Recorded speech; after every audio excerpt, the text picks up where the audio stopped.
Wormwood. Wormwood,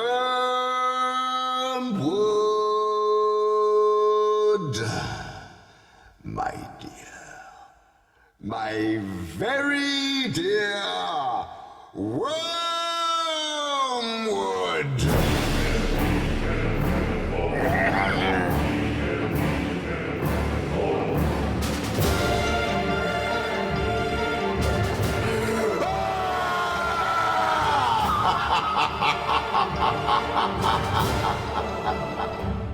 This is a public service announcement. A series of recordings has apparently come to light. If you'll excuse the disgusting word, light.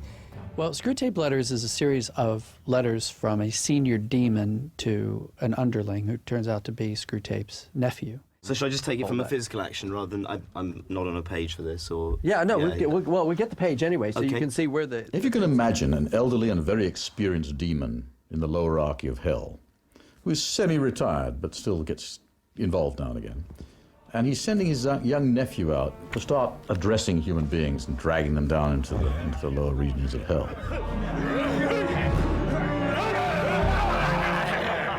What makes them so powerful is that C.S. Lewis turned the whole thing on its head. That basically what we would consider the negatives become positives and the positives are negatives. So in the document, in all the letters, God is referred to as the enemy. Rejection of all the enemy's silly nonsense and claptrap must win in the end. What Lewis did brilliantly was this whole timeless advice that it's almost like a scalpel in human nature. He's able to dig in and show how Screwtape or Wormwood dupes us into falling into ways of thinking and falling into patterns that allow us to sin. All has been occupied by noise. Noise, the grand dynamism, the audible expression of all that is exultant, ruthless, and virile. Noise which alone defends us from silly qualms, despairing scruples, and impossible desires.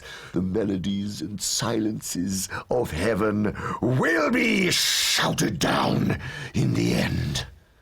I've gone home every night absolutely shattered from playing this. I knew it was going to be a big challenge when I started reading it, because I just thought, how do you energize it and how do you kind of connect with it, which is going to be listenable to, but it is a matter of pure acting. Actually, it's a matter of just getting into character. There's two things when you're casting a radio drama. One is that the actor has to be a competent actor who has to be able to act what you're asking them to do. But then there's also what I always call the vocal signature. There's a certain something in the voice that makes him sound good or evil or old or young or hopeful or pessimistic. And so Screwtape had to have this sense of evil. Do you believe all my terms of affection have meant nothing? Far from it. A sense of infinite boredom, sort of jaded, cynical, world-weary. Sometimes I am almost in despair.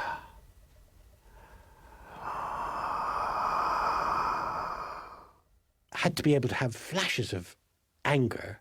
But I'll deal with you in a way you won't soon forget, you disgusting little...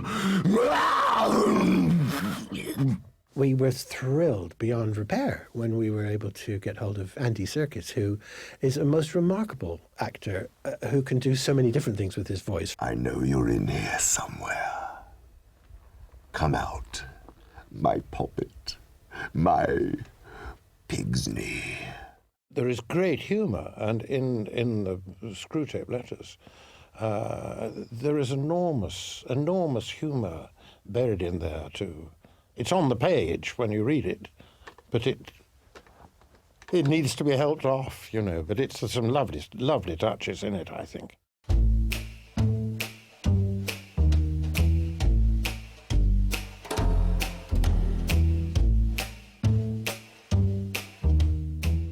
C.S. Lewis is sort of perceived as being classical music and a bit highbrow. I think our production is going to prove to be a bit rock and roll. It's the one side of a very, very important correspondence that mankind was never supposed to hear or see or read.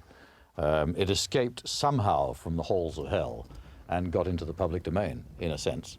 And so, of course, we now know far more about temptation than we ever did before. And the devil doesn't want us to know these things. These recordings purport to be, and the very idea is clearly ludicrous, of conversations in a place called hell. But of course, all sophisticated people nowadays are persuaded that there is no such thing as hell, or indeed as the other place.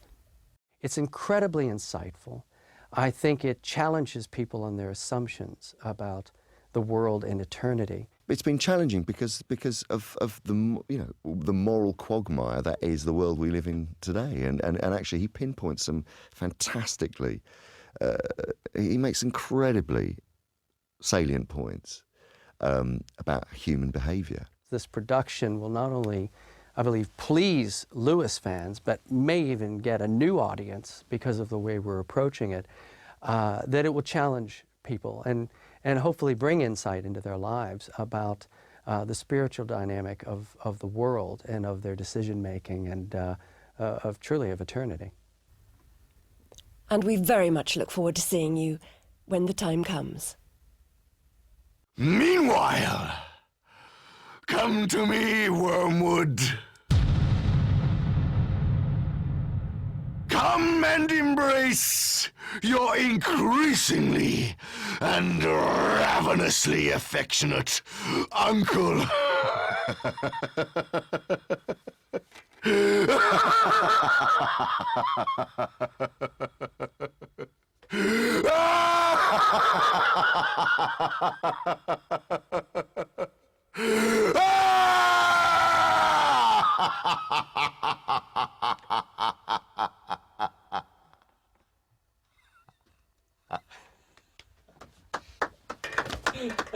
And lunch.